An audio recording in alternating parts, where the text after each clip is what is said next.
এটা গল্প না, সত্য ঘটনা। প্রিয় দর্শক ও শ্রোতা, আমি Sutapa. Welcome back to my channel Sutapa the storyteller. আজ আমি আপনাদের জন্য আরও এক পর্বের সত্য ঘটনা নিয়ে চলে এলাম। এই ঘটনাটি সম্পূর্ণ একটি সত্য ঘটনাকে ঘিরেই লেখা হয়েছে। আশা করি আপনারা প্রথম থেকে শেষ পর্যন্ত এই গল্পের সাথেই থাকবেন। চলুন তাহলে গল্পে চলে যাওয়া যাক। ঘটনাটি ঘটেছে আমার বন্ধুর এক বড় ভাইয়ের সাথে। যেভাবে শুনেছি সেভাবেই লেখার চেষ্টা করছি। জীবনে এমন কিছু ঘটনা ঘটে যার ফলে মানুষের পক্ষে ভালো থাকা সম্ভব নয়। কিছু কিছু ঘটনা যা মানুষকে অনেক কিছু বিশ্বাস করতে বাধ্য করায়। আমি রায়হান। আমার জীবনের সাথে ঘটে যাওয়া একটি ঘটনা যেটা কিনা আমার জীবনকে বদলে দিয়েছে। আমার বাসা ভোলা, কিন্তু আমি পড়ালেখার কারণে বরিশালে থাকা হয়। আমি সবেমাত্র এইচএসসি প্রথম বর্ষের ছাত্র। ঘটনাটি ঘটে 2002 সালের ফেব্রুয়ারি মাসের 25 তারিখে। হঠাৎ জরুরি কোনো একটা কাজে বাসায় যাওয়ার প্রয়োজন হয়। আমার বাসা ভোলার কোনো একটি গ্রামে। জায়গাটির নাম এখানে সঙ্গত কারণেই উল্লেখ করা হলো না। বরিশাল থেকে আমার বাসা ভোলা যেতে প্রায় 5 ঘন্টা সময় লাগে। ওই দিন বরিশাল থেকে বাসার উদ্দেশ্যে রওনা দিয়ে সন্ধ্যা 7:30 পৌঁছে যাই। আর বরিশাল থেকে ভোলার শেষ লঞ্চ 5:30। তাই যথারীতি গাড়িতে যাব বলে ভাবলাম। বরিশাল থেকে ভোলা যেতে ভেঙ্গে যেতে হয়। যারা গেছেন তারা অবশ্যই জানবেন। যাই হোক, শেষ গাড়ি ছিল 7:20। কিন্তু আমি বাসা থেকে বের হয়েছি 7:30।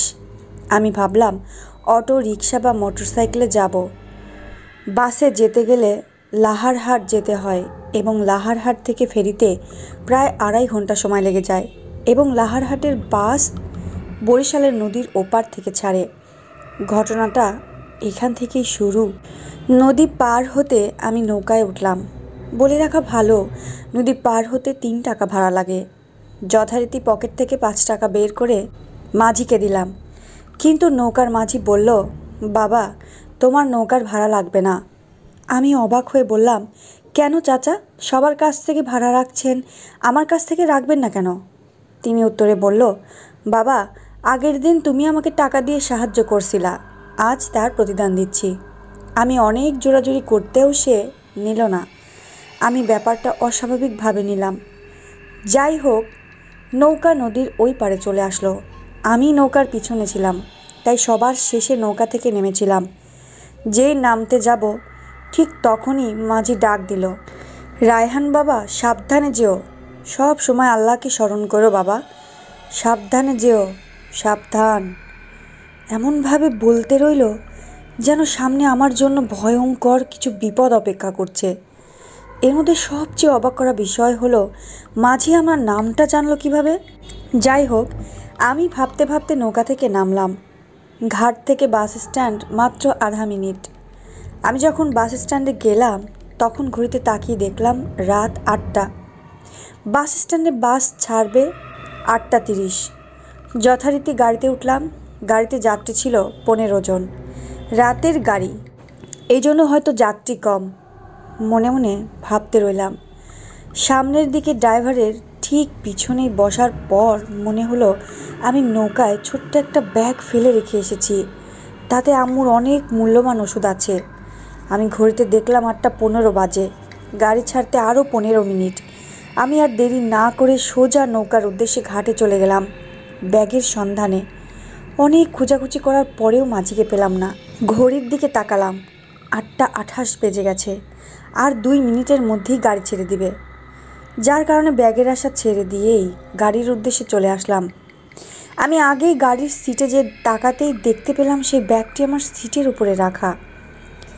আমি একটু অবাক হলাম, এটা কিভাবে সম্ভব?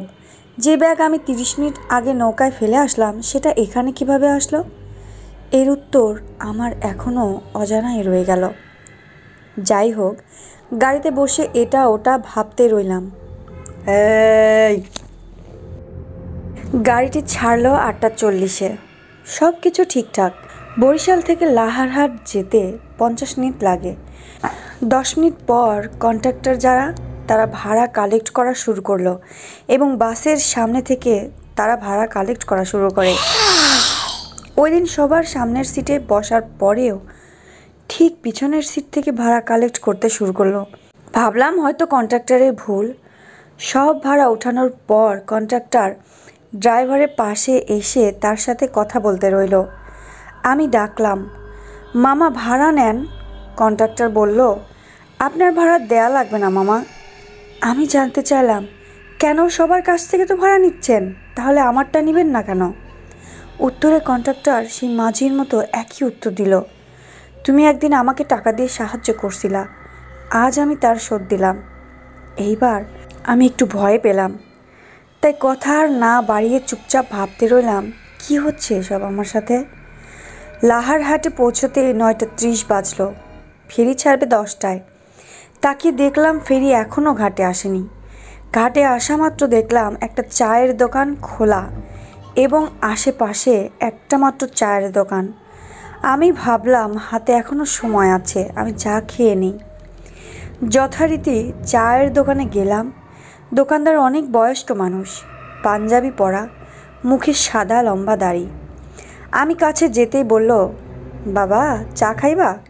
পথে কোনো সমস্যা হয় নাই তো? আমি বিস্মিত হয়ে বললাম, কোনো সমস্যা হয়নি তো চাচা, চা দেন। তিনি আমাকে নর্মাল কাঁচের গ্লাসে চা দিলেন। আমরা জানি দোকানে সাধারণত চা কাপে দেওয়া হয় আর চায়ের কালারটা অস্বাভাবিক। যাই হোক, আমি চায়ের গ্লাসটা হাতে নিয়ে দোকান থেকে কিছুটা দূরে সরে বাসায় কল করে জানিয়ে দিলাম সব। বাসা থেকে দোয়া দরুদ পড়তে বলল। দোকানদারের চায়ের গ্লাসের কথা বলতে চাটা খেতে বারণ করলো, ফেলে দিতে বলল। কলটা কেটে আম্মুর কথা মতো চাটা ফেলে দিয়ে দোকানদারের কাছে গেলাম। দোকানদারের কাছে গিয়ে যা দেখলাম সেটা দেখে তো আমার সেন্সলেস হওয়ার পর মতো অবস্থা। যে দেখি ওখানে কোনো চায়ের দোকানই নেই, সব কিছু উধাও। চায়ের দোকান বলতে কিছুই নেই, শুধু ফাঁকা জায়গা। দোকানের পাশে একটা গাছ ছিল, ওইটা ঠিকই আছে। আমি হাতের দিকে তাকাতেই দেখতে পারলাম গ্লাসটি হাতে ঠিকই ধরা। অনেক ভয় নিয়ে দাঁড়িয়ে আছি, কি করব কিছুই বুঝতে পারছি না। এমন সময় একটা অ্যাম্বুলেন্সের শব্দের আওয়াজ আমার কানে ভেসে আসতে রইল। যাই হোক, ঘাটে এসে দেখলাম একটা অ্যাম্বুলেন্স আসছে। আমি অ্যাম্বুলেন্সের দিকে এগিয়ে গেলাম। অ্যাম্বুলেন্সের ড্রাইভার ও তার সহকারী রয়েছে। তাদের সাথে কথা বলে জানলাম তারা ঢাকা থেকে রোগী নিয়ে আসছে, এখন তারা ফিরছেন এবং তারা পাশের গ্রামেই যাবে। আমি কিছুটা আশ্বস্ত হলাম এবং তাদের সাথে যাব ভাবলাম, কারণ রাত্রে গাড়ি পেতে ঝামেলা। যাই হোক, অ্যাম্বুলেন্স যথারীতি ফেরিতে উঠল। ফেরিতে যানবাহন বলতে শুধু অ্যাম্বুলেন্স আর সাথে আমি বাদে 3 জন যাত্রী। ফেরি ছাড়ল রাত 10:40 আমি অ্যাম্বুলেন্সের ব্যাগ রেখে বসলাম এবং ড্রাইভারের সাথে কথা বললাম। হঠাৎ ফেরি বন্ধ হয়ে গেল। আমরা ভাবলাম হয়তো যান্ত্রিক কোনো সমস্যা। ফেরির কি হয়েছে জানতে অ্যাম্বুলেন্স থেকে নামলাম। ফেরির ইঞ্জিনের কাছে গেলাম, দেখলাম সেখানে কেউ নেই। ইঞ্জিন মাস্টারের সিটের কাছে যাওয়ার সিদ্ধান্ত নিলাম। আমরা জানি ফেরির ড্রাইভারের সিটটা একটু উপরে হয়। আমি সিঁড়ির কাছে যেতেই ফেরি চলতে শুরু করলো এবং একদম মাঝ নদীতে ফেরি। তারপরেও আমি সিঁড়ি বেয়ে উপরে উঠতে রইলাম ড্রাইভারের সাথে কথা বলবো বলে। আমি সিঁড়ি বেয়ে উপরে উঠে কি মনে করে নিচে তাকাতেই যা দেখলাম তা ভাবতেই আমার এখনও গা শিউরে ওঠে। নিচে তাকিয়ে দেখি অ্যাম্বুলেন্স নেই এবং কোনো লোকও নেই।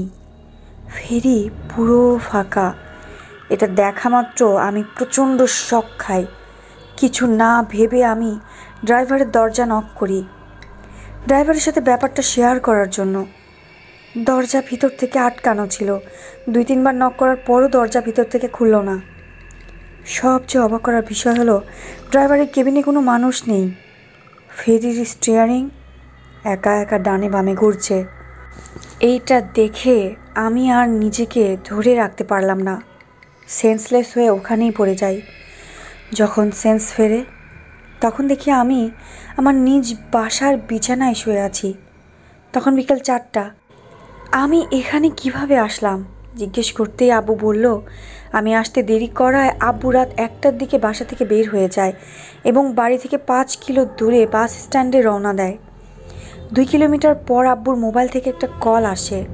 ফোন রিসিভ করতেই ওপাশ থেকে একজন বলে, কাকা আপনি কোনো টেনশন নিয়েন না, আপনি আলামিন মসজিদের কাছে যান, ওখানে রায়হানকে পাবেন। এইটুকু বলে লাইনটা কেটে দিল।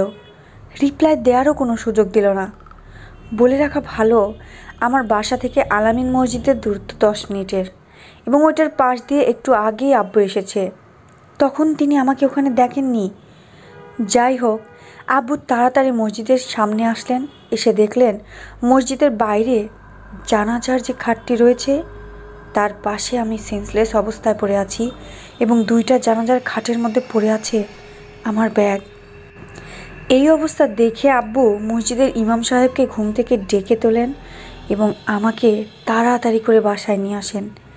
3-4 দিন পরে আমি সুস্থ হয়ে যাই। যাই হোক, ঘটনার পরদিন রাতে আমি কি মনে করে মানিব্যাগ চেক করতেই দেখতে পেলাম আমার মানিব্যাগে অতিরিক্ত 200 টাকা রয়েছে। আমার স্পষ্ট মনে আছে, বরিশাল থেকে ভোলা রওনা দেওয়ার সময় আমার মানিব্যাগে 740 টাকা ছিল। মানিব্যাগে এর চেয়ে বেশি 1 টাকাও ছিল না, আর মানিব্যাগে 100 টাকার কোনো নোটও ছিল না।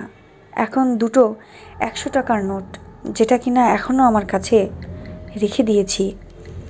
অবাক করার বিষয় হলো, যেই লোকটি আব্বুকে কল করে আমার অবস্থান জানিয়েছিল, আব্বুর রিসিভার কল লিস্টটা চেক করে দেখলাম সেই নম্বরটিও ওখানে ছিল না। আরও একটি অবাক করার বিষয়, খোঁজ নিয়ে দেখলাম সেদিন রাতে ফেরি চলাচল নাকি বন্ধ ছিল। এখন প্রশ্ন হচ্ছে, ফেরি চলাচল যদি বন্ধই থাকে তাহলে আমি কিভাবে নদী পার হলাম? আর ফেরি থেকে আমার বাড়ি হচ্ছে 109 কিলোমিটার। এত বড় দূরত্ব আমি কিভাবে অতিক্রম করলাম? মাঝি, বাসের ড্রাইভার, আমার ব্যাগ পাওয়া, এমন হাজারো প্রশ্ন মনের ভিতর ঘুরপাক খেতে রইল, যার উত্তর আজও আমার অজানা। তো প্রিয় দর্শক ও শ্রোতা, এই ঘটনাটি পুরো একটি সত্য ঘটনাকে কেন্দ্র করে লেখা।